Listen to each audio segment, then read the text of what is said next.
નમસ્કાર, હું છું પરવીન પઠાણ અને ગુજરાતની વાત પ્રોગ્રામમાં તમારું સ્વાગત કરું છું.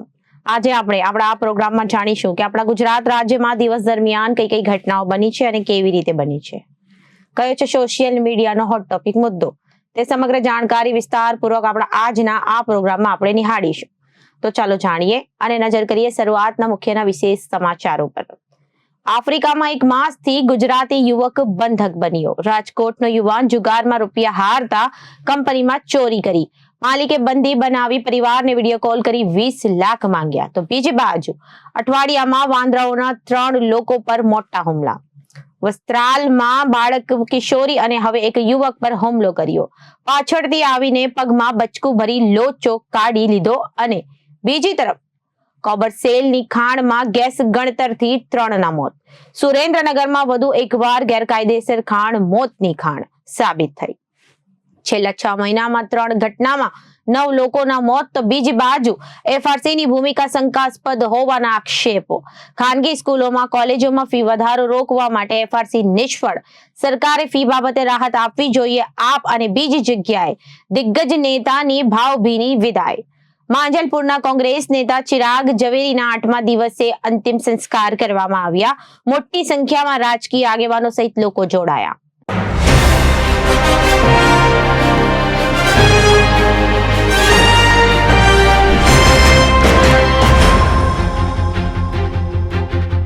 હવે જોઈએ સમાચારો વિગતવાર. ગુજરાતથી નાણાં કમાવવા આફ્રિકા ગયેલા યુવક પર ચોરીનો આરોપ મૂકીને કંપનીના માલિકે 1 મહિનાથી વધુ સમયથી બંધક બનાવ્યો હોવાની ઘટના સામે આવી છે.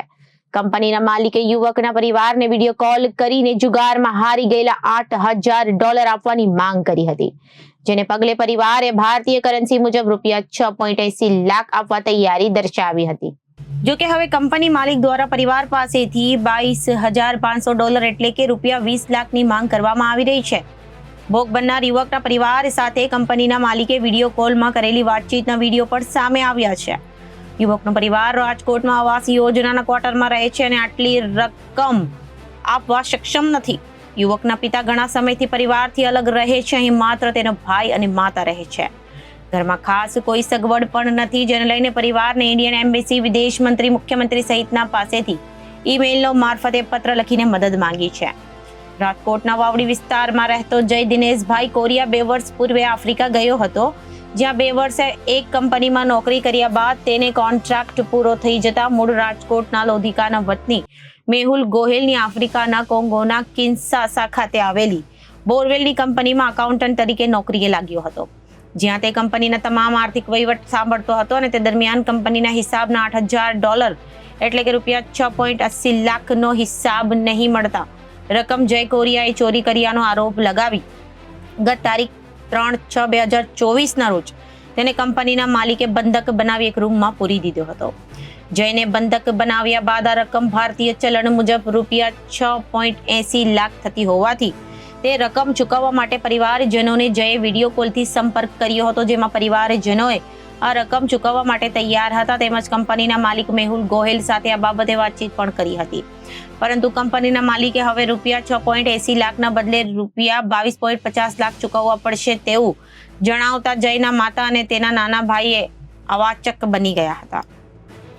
આટલી મોટી રકમની વ્યવસ્થા થઈ શકે તેમ ન હોવાથી અગાઉ નક્કી કરેલી રૂપિયા 6.80 લાખની રકમ તેઓ મકાન વેચીને ચૂકવી આપશે તેવી ખાતરી આપી હતી, પરંતુ કંપનીના માલિકે કોઈ કારણસર જઈને મુક્ત કર્યો ન હતો અને બંધક બનાવી એક રૂમમાં ગોંધી રાખીને તેને ટોર્ચર કર્યો હતો. પરિવારજનોએ પુત્રની મુક્તિ માટે ભારતીય એમ્બેસીનો સંપર્ક કર્યો, પરંતુ કોઈ પરિણામ આવ્યું નથી. આ મામલે કંપનીના માલિકે જયના માતા અને ભાઈને જણાવ્યું હતું કે જય જુગારમાં તેના મિત્ર હમીદ સાથે મળી $8,000 હારી ગયો છે અને તેણે આ રકમની ચોરી કરી છે. આ બાબતે જયના પરિવારજનોએ જો તેણે ગુનો કર્યો હોત તો આફ્રિકા પોલીસે હવાલે કરી દો તેવી વાત પણ કરી હતી, પરંતુ જયને પોલીસે હવાલે કરવાના બદલે તેને સતત ટોર્ચર કરવામાં આવી રહ્યો છે. આ મામલે ભારત સરકાર અને ગુજરાત સરકાર તરફથી જયની માતાએ મદદ માટે ગુહાર લગાવી છે. કોરોના સમયમાં ધંધો ઠપ થઈ જતા જય પરિવાર માટે કમાવા આફ્રિકા 2 વર્ષ પૂર્વે ગયો હતો. ત્યારબાદ ત્યાં જ નોકરી કરી પરિવારને ત્યાંથી ઘર ખર્ચે માટેની રકમ મોકલતો હતો. બોરવેલની કંપનીમાં નોકરી કરતા જયને બંધક બનાવતા પરિવારજનો આધાર સ્તંભ બંધક હોય તેને છોડાવવા માટે જયના માતા ભાઈએ છેલ્લા 1 મહિનાથી અનેક પ્રયાસો કર્યા છે.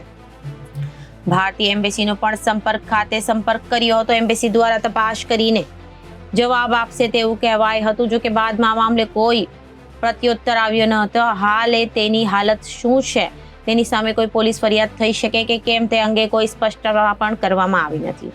છેલ્લી વાતમાં એટલું કહેવામાં આવ્યું હતું કે છેલ્લા જેલમાં મોકલી દેવામાં આવ્યો છે. હવે રૂપિયો આપીને તમે તમારી રીતે છોડાવી લેજો. પરિવારના એકમાત્ર આધાર સ્તંભ જય કોરિયાની મુક્તિ માટે છેલ્લા 1 મહિનાથી માતા અને નાનો ભાઈ અને લોકોનો સંપર્ક કરીને મદદ માંગી રહ્યા છે. સ્વામિનારાયણ સંપ્રદાય ઉપરાંત આફ્રિકાના સ્થાનિક અગ્રણીઓને ભારતીય એમ્બેસીનો સંપર્ક કર્યો છતાં જયની મુક્તિનો કોઈ રસ્તો હજુ પણ પરિવારને મળ્યો નથી. ત્યારે પુત્રની મુક્તિ માટે માતાએ વડાપ્રધાન અને મુખ્યમંત્રી સમક્ષ મદદ માટે અપીલ કરી છે.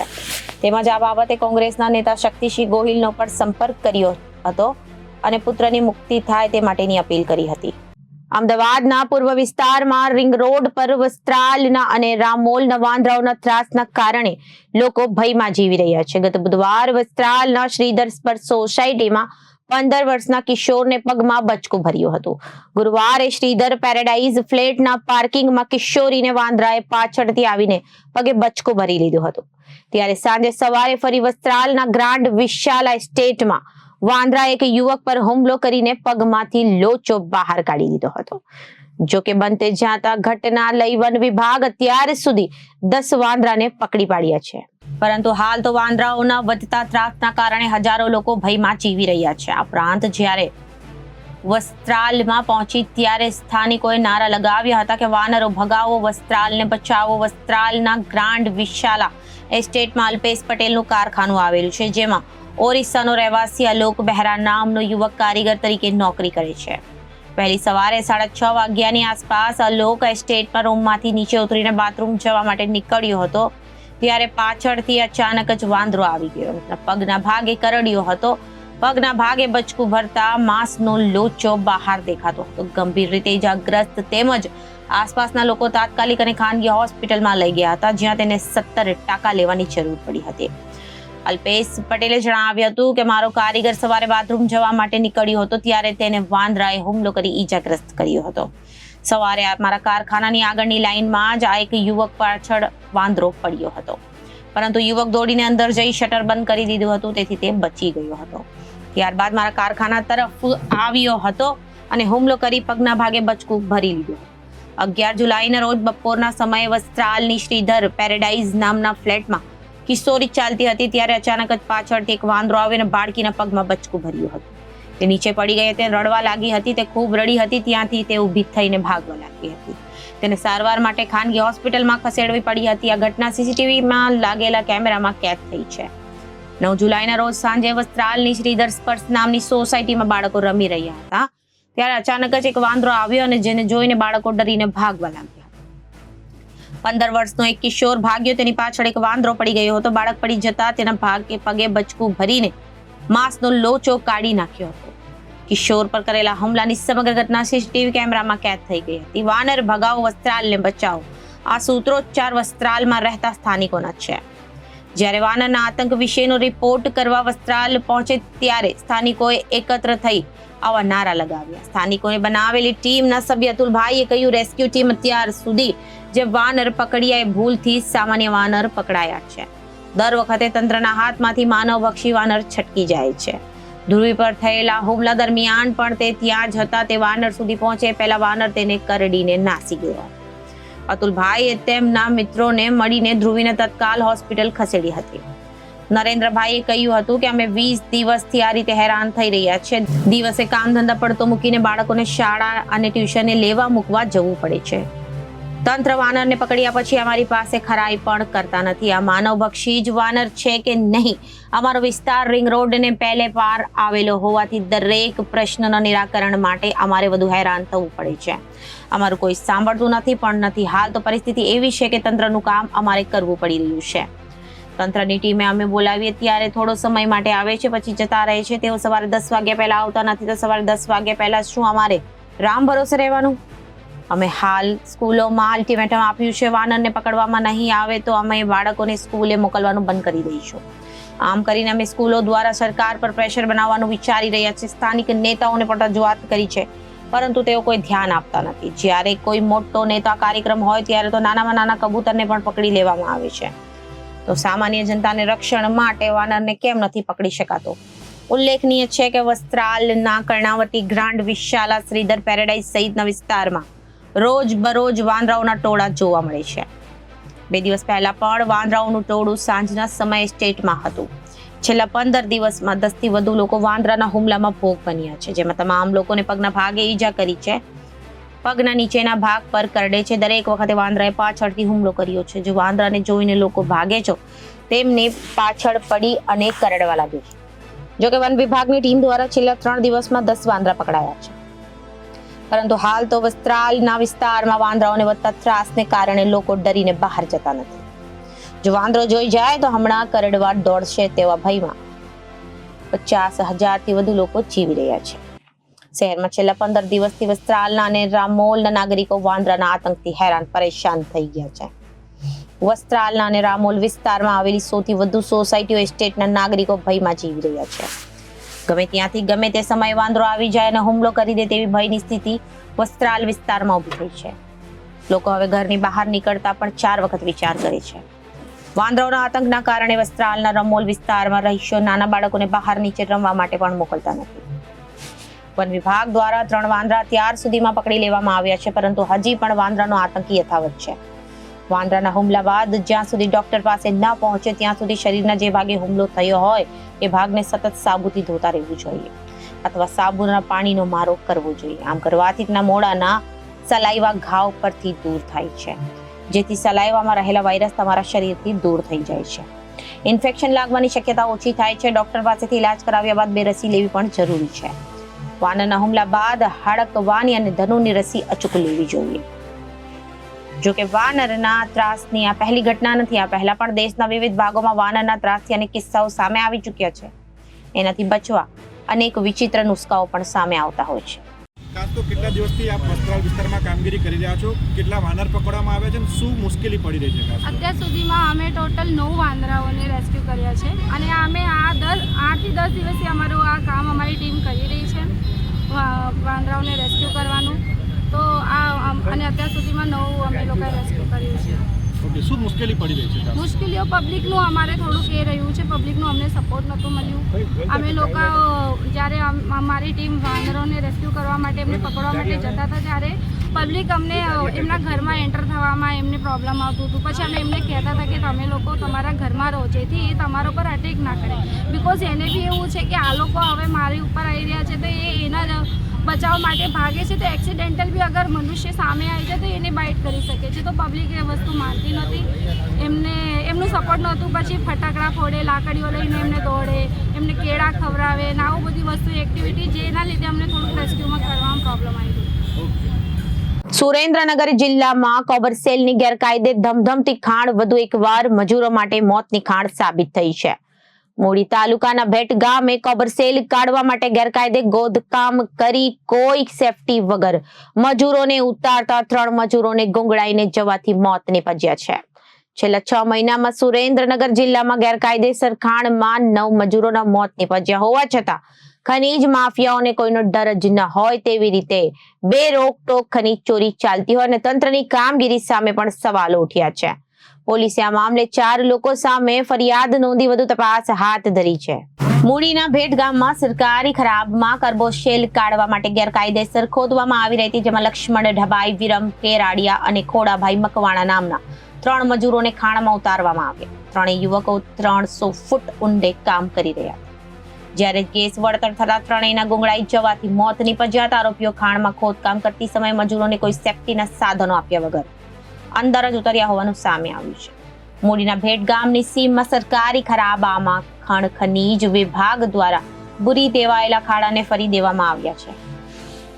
જશાભાઈ, રાધાભાઈ કેરાડિયા, જનકભાઈ, જીવણભાઈ, અરણિયા, ખમીજભાઈયા, નરસિંહભાઈયા સારદિયા અને કલ્પેશભાઈ કેસાભાઈ પરમાર નામના શખ્સો આ ખોદકામ કરાવી રહ્યા હતા. આ 4 શખ્સોએ જ મૃતક યુવાનોને મજૂરી માટે બોલાવ્યા હતા અને કોઈ સેફટીના સાધનો વગર ખોદકામ માટે ખાણમાં ઉતર્યા હતા. આ અંગે મૂળી પીએસઆઈ બીડી ચુડાસમાએ જણાવ્યું હતું કે આ લોકો સરકારી ખરાબામાં અગાઉ ખોદેલા ખાડાઓના પણ ખનીજ વિભાગ દ્વારા બુરવામાં આવ્યા બાદ ગેરકાયદેસર રીતે ખોદીને મજૂરોને અંદર ઉતારતા 3 મજૂરોને મોત નિપજ્યા હતા, જેમાં એક મૃતક મજૂરના પિતાની ફરિયાદના આધારે 4 આરોપીઓ વિરુદ્ધ ફરિયાદ દાખલ કરી એમને જબ્બે કરવાની કાર્યવાહી હાથ ધરવામાં આવી છે. સુરેન્દ્રનગર જિલ્લામાં કોલસાની ગેરકાયદે ખાણમાં બનેલી આ કોઈ પ્રથમ દુર્ઘટના નથી. છેલ્લા 6 મહિનામાં આ ત્રીજી ઘટના છે કે જેમાં મજૂરોએ જીવ ગુમાવવાનો વારો આવ્યો છે. ત્યારે એક કે પછી એક 3 ઘટનાની વાત કરીએ. સુરેન્દ્રનગરના મૂડી પંથકના ખપાડિયા ગઢ ગામની સીમમાં 24 જાન્યુઆરી 2024ના રોજ કાર્બોસેલ કાઢવા માટે કૂવો ગાળવામાં આવી રહ્યો હતો. ત્યારે જ ભેખડ ધસી પડતા 3 મજૂરોના મોત નિપજ્યા હતા. જે તે સમયે ઘટનાના 6 દિવસ બાદ 5 લોકોની બેદરકારીને કારણે 3 મજૂરોના મોત થયાની પોલીસ ફરિયાદ નોંધવામાં આવી હતી. મજૂરોને કોઈ સેફટી વગર કૂવામાં ઉતર્યા બાદ ભેખડ ધસી પડતા 3 મજૂરો મોત નિપજ્યા હતા. મજૂરોના મોત થયા બાદ પોલીસને જાણ કર્યા વગર લાશનું પીએમ કરાવ્યા વગર જ અંતિમ સંસ્કાર કરી દેવામાં આવ્યું. છેલ્લા 6 મહિના દરમિયાન બીજી ઘટના 15 ફેબ્રુઆરીના રોજ દેવપરા ગામમાં બની હતી. અહીં કોર્સેબલના ગેરકાયદેસર ખનન માટે ખાણમાં જિલેટિન બ્લાસ્ટ થતા ખાણમાં કામ કરી રહેલા 6 મજૂરોના ગેસ વળતર થતા તેઓ ઢળી પડ્યા હતા, જેમાં રાજસ્થાનના 3 મજૂરોના મોત નિપજ્યા. સુરેન્દ્રનગર જિલ્લામાં ચાલતી ગેરકાયદેસર ખાણોમાં એક બાદ એક અકસ્માતની ઘટનાઓ બન્યા બાદ તંત્ર કડક કાર્યવાહીના દાવાઓ કરી રહ્યું છે, પરંતુ અકસ્માતની ઘટનાઓ અટકવાનું નામ લેતી નથી. શનિવારે મૂળની ભેટમાં ગામમાં 3 મજૂરોના ગુંગળાઈ જતા મોત થતા તંત્રની કામગીરીને વધુ એક વાર સવાલ ઉભા થયા છે. મૂડીના ભેટ ગામમાં બનેલી આ ઘટના અંગે આપ નેતા રમેશ મેરે જણાવ્યું હતું કે ભેટ ગામમાં ખાણમાં ગેસ ગળતરના કારણે 3 મજૂરોના મોત થયા છે, જેઓના પરિવારને સરકાર દ્વારા 1.5 કરોડની સહાય આપવામાં આવશે. આ બનાવમાં જે કોઈ અધિકારીઓ અને ખનીજ માફિયા જવાબદાર હોય તેની સામે કડક કાર્યવાહી કરવામાં આવે. સરકારે એફઆરસીની ખાનગી સ્કૂલો અને કોલેજોની ફી નિયંત્રણમાં રહે તે માટે રચના કરી હતી, જેમાં શરૂઆતના વર્ષોમાં પણ એફઆરસીની કોઈ નક્કર કામગીરી દેખાઈ ન હતી. સરકાર દ્વારા ચોક્કસ નિયમ બનાવીને સ્કૂલ કોલેજો ફ્રીમાં વધારા ન કરે તેના પર નિયંત્રણ લાવવાનો પ્રયાસ કર્યો હતો, પરંતુ એફઆરસી દ્વારા મધ્યમ અને ગરીબ વર્ગના વિદ્યાર્થીઓને કોઈ લાભ થાય તેવા પગલાં લીધા વગર તેઓ જણાતું નથી. આ પ્રકારની વાતમાં આમ આદમી પાર્ટી દ્વારા વિરોધ પ્રદર્શન કરવામાં આવ્યું હતું. કરંજ વિધાનસભા વિસ્તારમાં આજે આમ આદમી પાર્ટી દ્વારા વિશાળ રેલી કાઢવામાં આવી હતી, જેમાં એફઆરસી દ્વારા ફી નિયંત્રણ લાવવામાં કોઈ નક્કર કામગીરી ન કરી હોવાને કારણે અનેક વખત વાલીઓ અને સ્કૂલો સંચાલકો વચ્ચે ઘર્ષણ થયું હતું. આમ આદમી પાર્ટી દ્વારા આજે કરંજ વિધાનસભા મત વિસ્તારમાં વિશાળ રેલી કાઢીને ભાવ વધારો રોકવા માટેની માંગ કરવામાં આવી. આપના તમામ કોર્પોરેટર રેલીમાં જોડાયા હતા, તેમજ મોટી સંખ્યામાં કાર્યકર્તાઓ હાથમાં બેનર અને પ્લે કાર્ડ લઈને પોતાનો વિરોધ નોંધાવ્યો હતો. આમ આદમી પાર્ટીના નેતા રાકેશ હીરપરાએ જણાવ્યું હતું કે આજે ગુજરાતભરમાં આપ દ્વારા વિરોધ કરવામાં આવ્યો છે. એફઆરસી જાણે ભાજપના ઇશારે ખાનગી સ્કૂલો અને કોલેજોને તેમની મનમાની ફી ઉઘરાવવા માટે ખુલ્લી છૂટ આપી દીધી છે. ફી વધારે ઉપર એફઆરસીનું કોઈ પણ પ્રકારનું નિયંત્રણ દેખાતું નથી.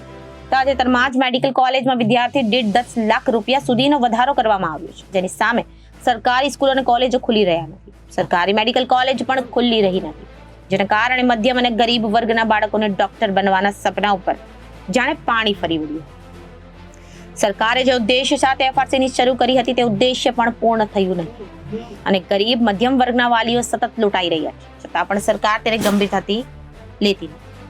નમસ્કાર, હું રાકેશ હીરપરા, પ્રદેશ મહામંત્રી આમ આદમી પાર્ટી ગુજરાત. આજરોજ આમ આદમી પાર્ટી ગુજરાત સમગ્ર ગુજરાતભરમાં આંદોલન કરી રહી છે, વિરોધ પ્રદર્શન કરી રહી છે. આપણે સૌ જાણીએ છીએ કે શિક્ષણ અને આરોગ્ય મનુષ્યની માણસની પાયાની જરૂરિયાતો છે. આજે દિવસે ને દિવસે શાળાથી માંડી અને કોલેજ સુધીનું શિક્ષણ મોંઘું થતું જાય છે. પ્રાઇવેટ શાળાઓની ફી નિર્ધારણ કરવા માટે સરકારે એફઆરસી બનાવેલી, પણ છેલ્લા ઘણા વર્ષોથી એફઆરસીમાં જજ અને ચેરમેનની નિમણૂક જ નથી થઈ. આ એફઆરસી બનાવેલી એફઆરસી પણ સરકારના ઇશારે, ભાજપના ઇશારે અને શાળા સંચાલકોના ઇશારે કામ કરે છે અને શાળા સંચાલકોને મનમાની ફી વધારવાની છૂટ આપે છે, જેને લીધે વાલીઓ લૂંટાય છે. કોલેજોની વાત કરીએ તો સરકારી શાળા અને કોલેજોની સંખ્યા ઘટતી નથી. તાજેતરમાં આપણે સૌએ જોયું કે મેડિકલ કોલેજોની ફીમાં 10 લાખ રૂપિયાનો વધારો કરવામાં આવ્યો. સામે સરકારી મેડિકલ કોલેજોમાં સીટોની સંખ્યા નથી વધતી, કોલેજોની સંખ્યા નથી વધતી, તો વાલીઓ જાય ક્યાં? આ લૂંટનો બંધ કરાવવા માટે, આ લૂંટના વિરોધમાં આજે આમ આદમી પાર્ટીનું તમામ સંગઠન સમગ્ર ગુજરાતભરમાં આ મુદ્દે આંદોલન કરી રહ્યું છે કે પ્રાઇવેટ કોલેજો અને પ્રાઇવેટ શાળાઓ જે પ્રકારની ફી વસૂલી રહી છે એના ઉપર લગામ લગાવવામાં આવે અને સરકારી શાળા કોલેજોની સંખ્યામાં વધારો કરવામાં આવે, જેથી કરીને આ લૂંટ ઉપર લગામ લગાવી શકાય. વડોદરા શહેરમાં કોંગ્રેસના દિગ્ગજ નેતા અને પૂર્વ ડેપ્યુટી મેયર ચિરાગ ઝવેરીનું 67 વર્ષની વયે હૃદય રોગના હુમલાના કારણે ગત 8 જુલાઈના રોજ અમેરિકામાં નિધન થયું હતું. ત્યારબાદ તેઓના મૃતદેહને અમેરિકાથી વડોદરા વતને લાવવામાં આવ્યો હતો. 8મા દિવસે તેમના પાર્થિવ દેહને અંતિમ દર્શન માટે મૂકવામાં આવતા આખું માજલપુર ગામ સહિત અનેક રાજકીય પક્ષના આગેવાનો તેમજ સ્નેહીજનોમાં શોકનું મોજું ફરી વળ્યું છે. જે બાદ ભંજન મંડળી સાથે અંતિમ યાત્રા કાઢી માંજલપુરના મંગલેશ્વર મુક્તિધામમાં અંતિમ સંસ્કાર કરવામાં આવ્યા છે. નેતાની અંતિમ યાત્રામાં મોટી સંખ્યામાં લોકો જોડાયા હતા. વર્ષોથી લોકો સાથે જોડાયેલા ચિરાગ ઝવેરી પોતાના ગામ માંજલપુરમાં આગવી શાખ ઊભી કરી હતી. આજે તેમને ભાવભીની શ્રદ્ધાંજલિ આપવા માટે અંતિમ દર્શન માટે મોટી સંખ્યામાં ગ્રામજનો, સમર્થકો, રાજકીય પક્ષોના આગેવાનો સહિત સ્નેહીજનો ઉપસ્થિત રહ્યા હતા. અંતિમ દર્શન સૌ કોઈની આંખોમાં આંસુ જોવા મળી રહ્યા હતા. ચિરાગ ઝવેરીનો જન્મ 17 ઓગસ્ટ 1957માં થયો હતો. તેઓ કોંગ્રેસમાંથી 33 વર્ષ સુધી કાઉન્સિલર રહ્યા હતા, જેમાં તે 1993માં ડેપ્યુટી મેયર અને વિપક્ષ નેતા બન્યા હતા. તેમના નિધનથી સમર્થકો અને રાજકીય મોરચે ઘેરા શોકની લાગણી ફેલાઈ છે. તેઓ થોડાક સમય પૂર્વે જ પરિવાર સાથે સાઉથ અમેરિકા ગયા હતા, જ્યાંથી તેઓ મિત્રો ટાપુ પર ફરવા ગયા. તે દરમિયાન સવારે તબિયત લથડતા તેમને હોસ્પિટલ લઈ જવાયા હતા, જ્યાં તબીબોએ તેમને મૃત જાહેર કર્યું. આ અંગે કોંગ્રેસ શહેર અધ્યક્ષ ઋત્વિજ જોશીએ જણાવ્યું હતું કે કોંગ્રેસ પરિવારના બહુ મોટા નેતા અને કોંગ્રેસમાં ખોટ ન પૂરી કરી શકાય તેવા ચિરાગભાઈ ઝવેરીના મોતથી વડોદરા શહેર અને તેમાં પણ માંજલપુર વિસ્તાર જાણે પુત્ર ગુમાવ્યો હોય અને માંજલપુર અનાથ બન્યું હોય તેવું લાગી રહ્યું છે. આગવી સૂઝબૂઝ અને આગવા નેતા આજે પણ આપણી વચ્ચે નથી રહ્યા. વડોદરા શહેરના માંજલપુર વિસ્તારના વિકાસના કામો ખૂબ જ સારી રીતે દેખાઈ રહ્યા છે, જેઓના કારણે કોંગ્રેસ પરિવારમાં પૂરી શકાય તેટલી મોટી ખોટ પડી છે. આ અંગે વિધાનસભા મુખ્ય દંડક અને રાવપુરા વિધાનસભા ધારાસભ્ય બાલકૃષ્ણ શુક્લે જણાવ્યું હતું કે ચિરાગભાઈ ઝવેરી વર્ષોથી માંજલપુર વિસ્તારનું પ્રતિનિધિત્વ કરતા હતા. તેઓ 33 વર્ષ સુધી કોર્પોરેટર રહી ખૂબ સારી રીતે આ વિસ્તાર અને વડોદરા શહેરની સેવા કરી. તેઓના અકાળે નિધનથી એક સારા સમાજ સેવક વડોદરા શહેરે ગુમાવ્યા છે, જ્યારે ભગવાન તેઓને આત્માની શાંતિ આપે તેવી પ્રાર્થના છે. આ અંગે વડોદરા શહેર ભાજપ પ્રમુખ ડોક્ટર વિજય શાહે જણાવ્યું હતું કે વડોદરા શહેરનું એક આગવું વ્યક્તિત્વ જે પોતાના વિસ્તારને 35 વર્ષ સુધી સંભાળે અને કોંગ્રેસ પક્ષમાં હોવા છતાં પણ વડોદરા શહેરની તેઓએ ચિંતા કરી. તેઓના નિખરતા સ્વભાવને કારણે ન માત્ર આ વિસ્તારમાં પરંતુ આખા વડોદરા શહેરની રાજકીય પક્ષોની અગ્રણીઓ સાથે સીધા સંબંધો રહ્યા છે. વડોદરા શહેર ભાજપ અને ભારતીય જનતા પાર્ટી દ્વારા પણ તેઓને નિધનને લઈ અમે શોક વ્યક્ત કરીએ છીએ. પ્રભુ તેઓની આત્માને શાંતિ અર્પે અને તેઓએ જે વિચારો વ્યક્ત કર્યા છે તેના ઉપર કામ થાય. આ અંતિમ દર્શન માટે ભાજપના શહેર અધ્યક્ષ ડોક્ટર વિજયસિંહ, વિધાનસભા દંડક બાલકૃષ્ણ શુક્લ, પૂર્વ સાંસદ રંજનબેન ભટ્ટ, કોંગ્રેસના શહેર પ્રમુખ ઋત્વિજ જોશી, વિપક્ષ નેતા અમીર રાવત, ડેપ્યુટી મેયર ચિરાગ બારોટ, કોંગ્રેસ નેતા તુષાર ચૌધરી, ધારાસભ્યો અને કોર્પોરેટરો, આગેવાનો, શહેરીજનો અને સ્નેહીજનો માટે મોટી સંખ્યામાં ગ્રામજનો અંતિમ દર્શન માટે પહોંચ્યા હતા. તો અત્યારે ગુજરાતની વાતમાં વિરામ લઈએ. વધુ સમાચારો માટે જોતા રહો જનાદેશ ન્યૂઝ. નમસ્કાર.